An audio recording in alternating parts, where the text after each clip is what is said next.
Hey everyone, welcome back to another episode of 6 Degrees of Associations. I'm your host, Lucas McCann. With me today, Allie Brown, VP of Learning at SIIM. Welcome, Allie. Thank you. Happy to be here. Our pleasure.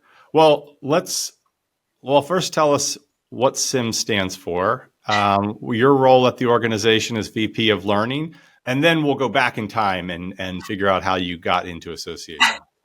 Okay, sounds good. So SIIM is the Society for Imaging Informatics and Medicine, which I guarantee many people have not ever heard of. Imaging Informatics and Medicine.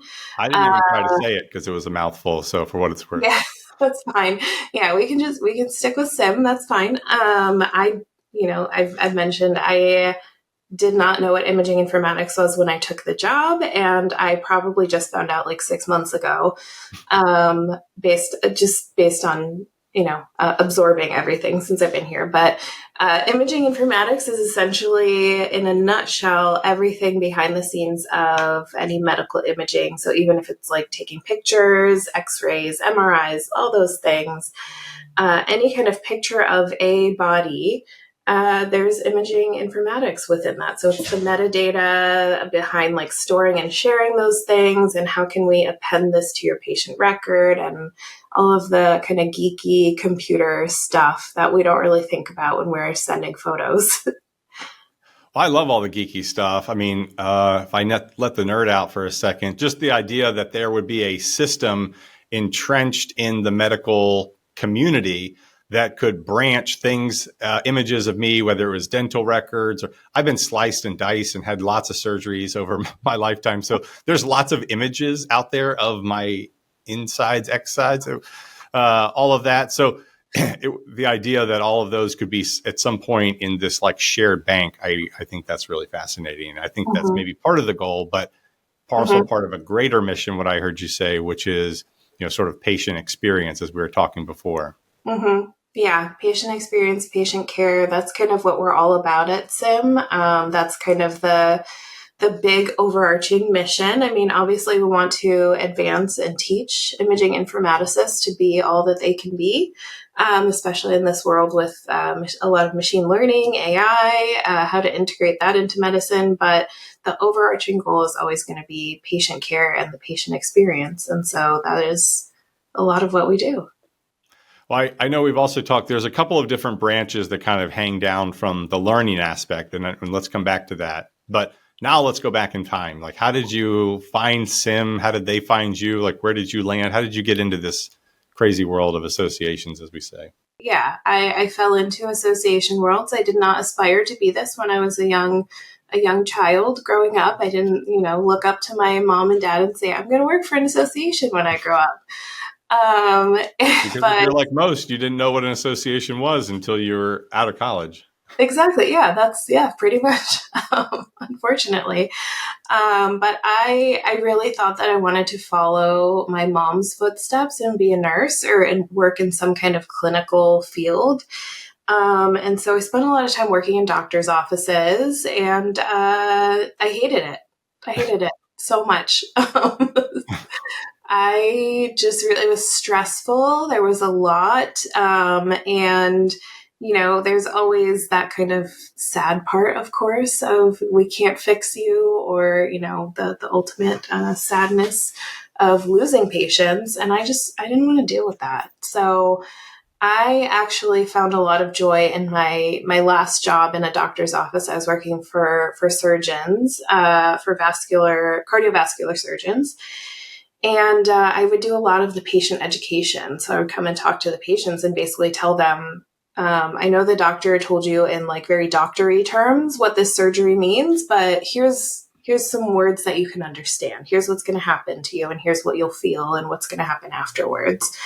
So I love that piece of it. And so I started to kind of see how I can shift into doing something that's still related to that, but not clinical, not a nurse, not anything like that. So I took a job at the American Society for Clinical Oncology as an admin in their education department. And I just I fell in love. It was really cool at that moment because they had this digital education wing that was called at the time ASCO University. I think they use different terms now, but and what they were doing was a lot of like online authoring and kind of these interactive modules for oncologists. And I moved over to that team and started doing some instructional design there. And there was that little piece of me that was like,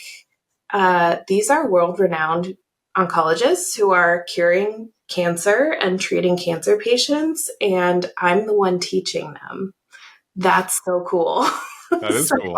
so Somebody's got that to do was, it. yeah, that was my segue into association education. And so from there, I moved across different organizations, working in a lot of medical education, which is like it's a fun, creative, but it's kind of easy job to do because physicians, any type of clinician is always going to need to have their credentialing and have their education that allows them to continue operating and operating on people even.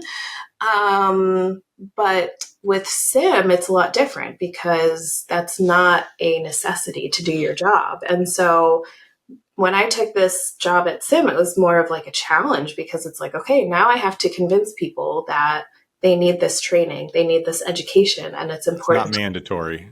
It's not mandatory. So yeah, it's a fun challenge though. I like it.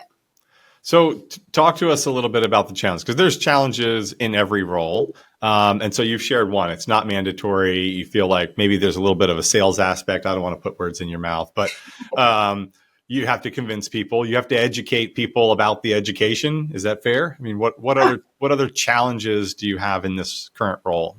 Yeah, I think it's also that, people don't really know yet what this is. And SIIM has been around for, I think, over 30 years and in different names and different iterations. But yeah, it's convincing people that they need us. They need imaging informaticists. They're very important. And especially as we moved into this kind of decentralized notion of medicine where like patients are moving across different specialties and different providers, and they need to have these portable images, which, by the way, I will throw out there because people probably don't know this. We don't do film anymore, so a lot of these kind of like stock photos you see of like radiologists looking at like film, we don't do that anymore, and so those are very outdated. There's no more hard X-rays where you put it in the thing and the light shines through. That's old. No, that's the other thing, and that's why you need imaging informaticists, because we make that possible for you to be able to not have to carry these big folders of images. And yeah, so you're saving people's lives and their backs. Yeah. Exactly. You're welcome. But yeah, and even like we're moving away from like discs, because I know like I got an MRI like 10 years ago and I had to take like a CD and I had to carry that. And then, it was like if you lose that CD, then it's like, well, sorry. Yeah, it's gone. Yeah, I don't know what your knee looks like. I'm sorry. I can only guess. So there are a couple aspects that fall under learning. Talk to us about training. In fact, let's just start there, because I think recently you gave a whole speech session on why training is important, right? Yeah, I did. Yeah, that was a fun one. Well, I'll go back just a little bit, but so I was hired at SIIM as the director of training to oversee this wing of theirs called SIIM training. And then about 3 months into the job, my CEO gave me that like kind of dreaded, like, hey, do you have 5 minutes to chat? And that's when she told me, hey, we want to promote you to vice president of learning. So I must have been doing something right. Yeah, it was my birthday when this happened. So I was like, yeah. So best possible outcome. And I have told her, I'm like, next time you do that, can you please give me some context? Just say it's good or it's bad. That's all I need. But yeah, so I was overseeing SIIM training, which is one wing of learning. And essentially, this is more of like the foundational, this is what you need to begin your career or to shift your career. So very, very foundational and, allows people can prepare for certification. We do have different certification types, and it's different from professional development, which is another wing of SIIM learning, what I oversee. And that's more of like the upskilling. That's like the more timely education where, we're talking about like, oh, there's this boom in AI. What do we do about this? And radiology and that sort of thing. So yeah, I gave this talk at the Digital Pathology Association in October with a colleague of mine about why do you need training and why do you need this kind of training. It was nerve wracking. That's actually the first presentation I've ever given, How'd it and go? you know what, I was really worried because at the end when they were like, okay, we've got 5 minutes for questions. Does anybody have questions? Nobody raised their hand. And so I was like, great, they hated it. We walked off Or you stage. answered all their questions. That's true. Yeah. But at the time I was like, they hate me. So we walked off stage and walk out of the room and there's like this group of like 15 people and they're like, so tell us more because we did not know what imaging informatics was. We had no idea and we need you. Wow, that's And awesome. that's why training is important because because you don't know what you need. That might just be that kind of missing puzzle piece to this gigantic 5 million piece puzzle that you've been trying to figure out for years. So See, you let a little bit of your imposter syndrome take over for just a minute because there weren't any questions, but it was all good, Ellie. yeah. But of course, like at the same time, there's like a part of you that's like, I hope there's no questions because like I don't know how to answer them. But you do. That is, I do. I do now. So what are, give us just the highlights. So why is training important? You don't have, we don't know if we have time on this show to do the whole presentation, but now that you're queued up, I know you don't have your note cards in front of you if you use those, but give us sort of the top level on why it's important. Yeah, I mean, a lot of these individuals who have come through training have been propelled to different positions like chief medical informatics officer or, positions like that where they're the ones that are overseeing this whole enterprise of the imaging across their associations or not their associations, across their organizations and even like hospitals and that sort of thing. So yes, there is that piece of career advancement, which is always, that's a huge thing, obviously, with professional development and with training is let's advance your career. Let's get you paid more. And let's get you into that role of being the knowledge holder. But ultimately, the goal is again like better patient care and the better patient experience. So we've had individuals within like students of SIIM training that have gone on to be the ones to kind of be that catalyst or those drivers of change within their hospital systems to say, okay, we're going to implement this new PACS system. And that enabled, the hospital to have different, different ways of communicating images across the patient record. And again, it helps patients so much to be able to just know within the hospital system, like I can go to any specialist and get the care that I need. So yeah, that's overarching goal in a nutshell. And yeah, like you said, I'm not going to do my whole presentation, but that's the big one. Reserve a little bit. If you heard something you like, reach out to Allie. Maybe she'll help you out. I think I don't want to say it's trendy. It's becoming more of a trend to get this type of training, though. I mean, when I look across just sort of the broader environment, all of these companies, LinkedIn, Google, and they all offer these sort of very specialized training programs. And maybe some of that is just the higher cost of graduate level education. Some of it is just the other barriers to entries to those institutions, maybe deformalizing some of that and allowing people to get more specialized. It's also, you can be much more nimble when you're offering a training versus an entire curriculum or institutional major. Given that, differentiate a little bit more between training and professional development. Because again, both these fall under learning, and how do they differ for SIIM and those that are absorbing the material? Yeah, so not just in the audience. So we see a lot of people obviously who have been in their careers for like 15, 20 years who are like, all right, I need to figure out like what's going on with this. I know I keep talking about AI, but it is the big thing, especially in It medicine is. right now. I need to figure out what this AI thing is and what it means for what I do. So they'll join our webinars. They'll do some of the kind of on-demand courses that we have there versus, we have a lot of people who are like rad techs. So, they've been doing x-rays for their entire life. And then because a manager at their organization said, hey, you're really good with computers, right? You should do this thing. Now they're thrown into this role of being like a PACS administrator and they have no clue what that is. That's a very common scenario that we find with people who come through SIIM training is that they basically were just thrown into it like, hey, you know what a computer is, do this job. And that's what they do. A lot of their learning becomes on the job, and they're only doing what they know in the context of where they work. And so they come to SIIM training, and this is where we start to put things together. Like, okay, yes, you've seen this, you've heard of this notion of a VNA or something like that.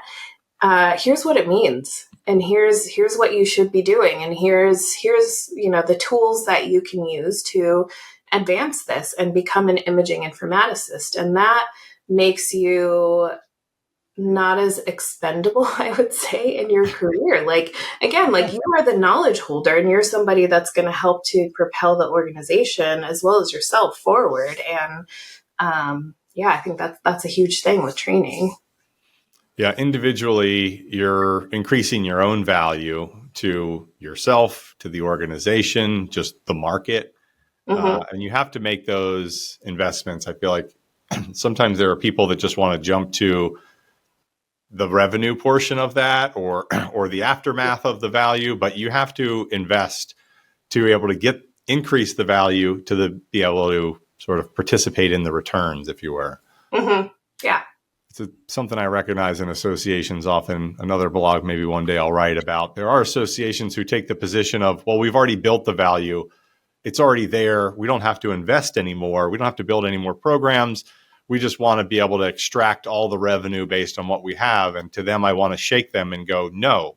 Mm-hmm. Just as life is a lifelong learning exercise, it is a life running an organization, especially an association, is a lifelong investment exercise because it's a small business. And you have to keep investing in order to keep growing, in order to keep extending value. And ultimately, that should, if you do it right, in turn create more revenue, which will allow you to do the next thing and the next thing. Right. Yeah. We can't, as associations, just kind of sit on this, like, if we build it, they will come. No, you have to prove what it is. Why should they come? What is the investment there? And yeah, that's, I think what SIIM is really good at. It's good. Well, I want to switch gears from SIIM, if that's all right. And Allie, you were recognized by Association Forum as a 40 under 40 award recipient. Congratulations. Thank you. And you're also part of the DELP program among some amazing leaders, some of which I've had on the show here. Tell us a little bit about your experience through all of that, the recognition, how you have dealt with that, some of the connections, the value of being part of that network, and so forth. Yeah, there's a lot. I mean, I kind of figured I'm in my last couple of years of my 30s, so I'll apply for this award and just see what happens. And at least I have a couple more years to keep reapplying and be like, no, really, I am good at this. And it worked out on the first try. That's amazing. And yeah, I mean, just I find it so invigorating and so motivating to be part of these different things with so many great people. I mean, like, it was so great to be part of that award ceremony for the 40 under 40 and just watching as they called everybody's names and here's what they do, and then getting a chance to network with them. And it's like, again, it's like I have this feeling, that imposter syndrome feeling, where it's like, I don't think you guys realize that I don't belong here, but I'm going to act like I do. But then you start to You're realize, acting like everybody else, by the way. yeah, exactly. Yeah. Literally, like, we're all saying that in our heads at the same time. It's like we're in a silo here. But yeah, you start to realize, like, okay, you know what? I did do some cool things, and I do kind of deserve to be here. And even if I don't, then I'm going to use this. I'm going to use this as an experience for me to learn and make it worthwhile and make this my own. And so that's yeah, that was a 40 under 40. It was such an honor to be just awarded that and to be part of that with everybody else. And I don't think that I would have had the confidence to do that if I wasn't part of the DELP program. Because some of my DELP colleagues, I'm in the 2022-24 class. Some of my DELP colleagues, I asked them, I was like, well, should I do this? And they were like, well, yeah, of course, do it. And I was like, well, I'm not sure. And they're like, no, you're going to do it. So, Good they're group. kind of They're like pushing you to better things. yeah, exactly. So, but DELP is, yeah, it's an amazing program to be part of. And it's like standing on the shoulders of giants, because there's just this amazing world of people that I've been introduced to, and not just people who are in DELP, but people who are kind of next to DELP or, aspire to be in DELP. And, it's opened so many doors for me, and especially in terms of like my career. So I actually, when I was accepted into DELP, I was at a job that wasn't great. It didn't work out, and they weren't supportive of me being in DELP. And I was let go about a month after I notified them that I was going to be in DELP. Interesting. And that was like, wow, tailspin, because my life up to that point had been all about my career. And that was it. I was my job. That was my full like personality trait. And then it was gone within an instant. And of course, I'm again part of this program where these amazing people, CEOs, CFOs, they're just doing everything amazing. And to have to go to them and be like, well, I'm now unemployed. Please help. That was terrifying.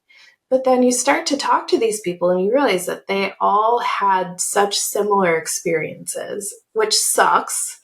Like, nobody wants to be part of that club. No, but most are. But most are. Yeah, you find that most are. And it's like, okay, well, if the CEO of this like multi-million-dollar revenue association is telling me that they went through the same exact thing and now they're where they are, I think I'm going to be okay. And that was where I was very grateful that my husband and I were in a position where like I could take a little bit of time to think about, how do I make sure I'm not in that position again where I'm with an unsupportive organization? I had to figure out, like, what do I do and how do I set boundaries for myself where I'm not just the yes man, I'm not just taking on all of this extra work. And I found SIIM, and it was, I'll be honest, and maybe I won't share this podcast recording with my boss, but I was not going to take the interview. I wasn't going to take it with the CEO. Oh. The CEO reached out to me. Cheryl reached out to me. She was like, hey, let's do this interview. We're really impressed by your resume. And I was like, something didn't sit right. Something didn't sit right at first. I was like, I don't feel like it. But then I had, my DELP friends, I went to them and I was like, yeah, I don't know about this. And they were like, just do it. Just do the interview. If anything, it's just interview practice, whatever. Yeah, there you go. So I took the interview and I was very candid with the CEO. I was like, here's my situation. Here's the thing. I'm not going to stand for this again. I'm not going to stand for any kind of discrimination. And, I'm here to work and I do my job well and I want to contribute that, but I want to be respected at the same time. And the overwhelming response from SIIM leadership was just like, well, yeah, of course. Like, why? What other answer would there be? I mean, yeah. And I mean, since then, I've been with SIIM for almost a year and a half, and they've been showing up in that way big time ever since. And I feel a lot of comfort daily over my decision to not ghost SIIM. That's great.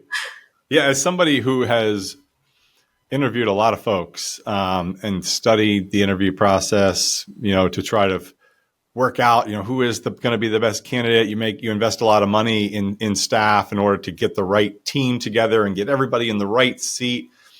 One of the things that really stands out was what I think is what you just said is the folks that bring, it's kind of overviewed, but the authenticity to that conversation are absolutely a standout. And in fact, most of the people that I interview could do the work, right? Could fulfill the role, have all the qualifications. Why else would they have applied?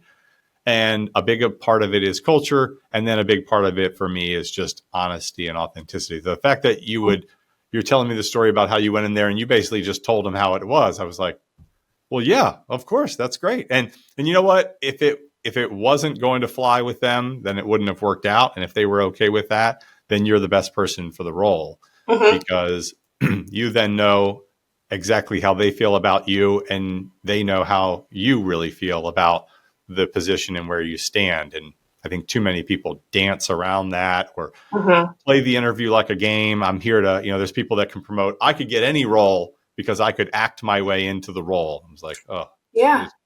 insert largest eye roll of all time. But then what happens when you get into that role and it's like, well, you were all talk. So yeah.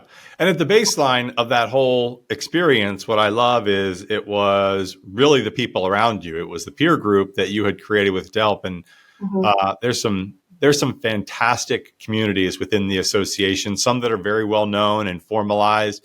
And there are others that probably almost nobody knows about unless you're kind of like in one of those circles and these people that form these groups, because you can't know everything. It's just not possible for you to understand. Most of the time, folks are head down. They're working in their association. They know their membership. They know their world. But the ones that really tend to excel are the ones that find these groups just like DELP, and they share stories, they share successes, they share failures, they lift each other up. And I just can't encourage people enough. And that's kind of another example. What I'm hearing is DELP is one of those groups for you. Yeah, for sure. And it's been really great to now start to usher in these newer groups of DELP. So I was almost like a proud mama seeing the 2023 people come up, and I knew some of them. I had talked to some of them. There was one who she actually reached out to me on LinkedIn before she applied for DELP, and I didn't know her at this point. She reached out to me and she was like, hey, I see you're in DELP. Can you help out with this? And I was like, okay, yes, we've got this. And she was accepted into DELP. And so it was like, this proud mama bear moment where I'm like, oh, my babies are doing so well,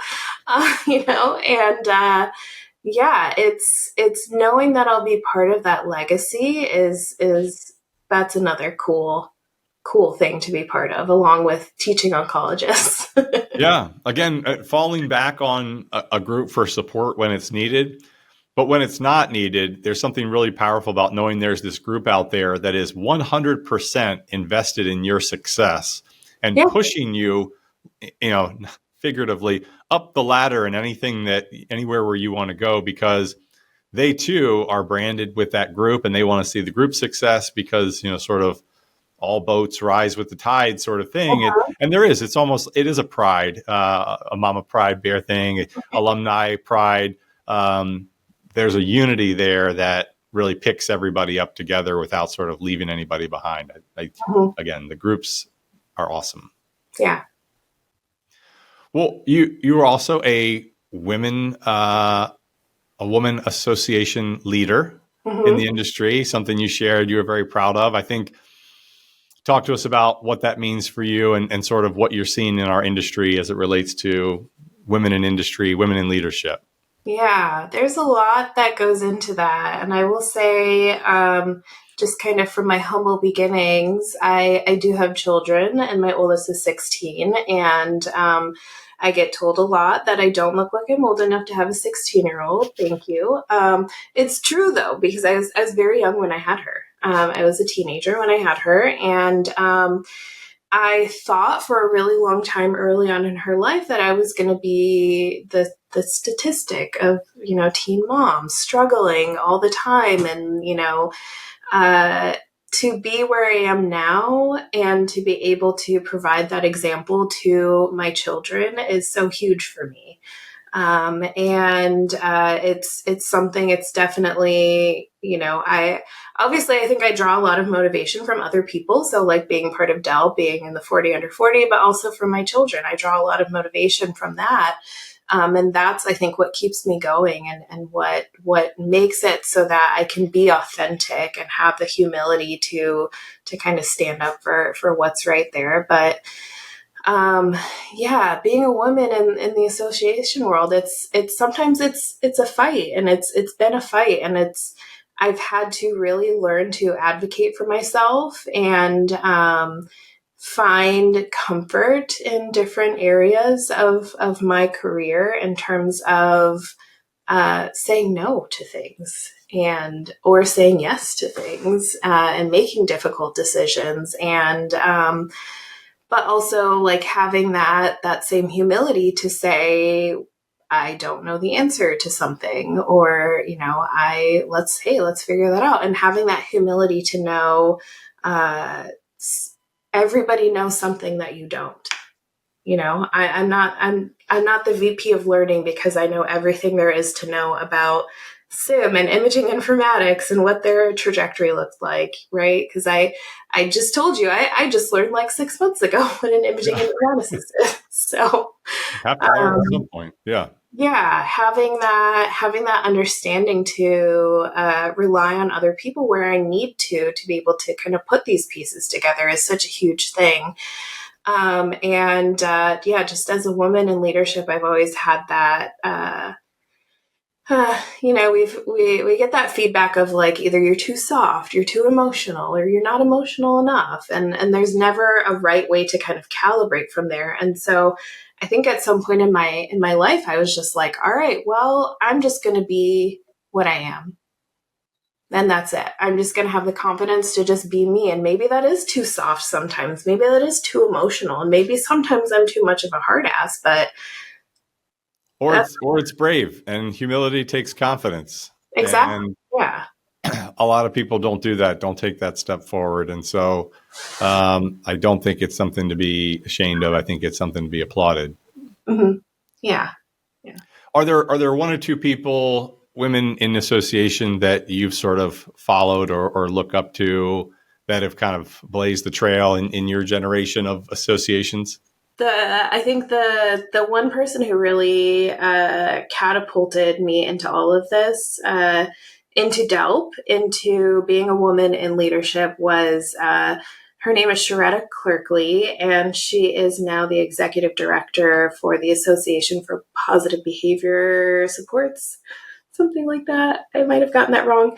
But she is just an amazing woman in leadership, and she really modeled for me a lot of what it means to be a woman in leadership, and to take ownership of that role, and to have humility, and also have confidence in yourself and your decisions. I think that was the biggest thing. And she taught me how to advocate for myself. I mean, that is, and there were some hard lessons learned with that. I mean, she definitely had to like pick me up off the floor at times and just say like, all right, this is, you're going to be fine. And everybody ends up on the mat at some point or not. It's whether you get yourself up, right? Right. Yeah. And just learning from her and being in her presence was such a huge thing for me. And I definitely credit her to being where I am today in this career, and being confident and almost, unapologetic of who I am, but also being soft and nurturing as well. That's amazing. Well, just for clarity, I mean, at the end of each episode, I typically ask, is there somebody you think our audience would benefit from hearing from? Am I hearing this is that person? I would say yes. Yeah. Yeah, definitely her. I also definitely want to give a shout out to my DELP sister, Celia Zamora. She's at Actful, and just If you want to have another episode that's basically with me, then she would be the next best person. So if you really like me as a guest, and She's the, of course I do. She's the carbon copy, Allie. yeah, yeah, we've got a lot of eerie similarities down to our birthdays, and we have at least 4 of the same purses, which is like. There you do it. We also found we went to this ASAE retreat last year, and there was this part where we had to kind of like draw our path our path into association world or something like that. And she and I drew almost the same thing. I mean, like the same elements and the same, like, it was like, wow. What is, and we weren't sitting near each other. Let me just say that. I mean, we were like tables, she was on the other side of the room. Wow. We were not conspiring this, but it happened. And, but she's just another amazing, just motivator to me, and a friend and sister, and yeah, teacher, all the things. It sounds like you just gave us 2 wonderful people to chat with. We look forward to having them on the show. And thank you, Allie, for this time. This is really great. We could do a part 2, as we talked about earlier in the show, about the next conversation, and maybe we'll need to set that up. But yeah, I'd love thanks that. again for your time today. Yeah, thank you.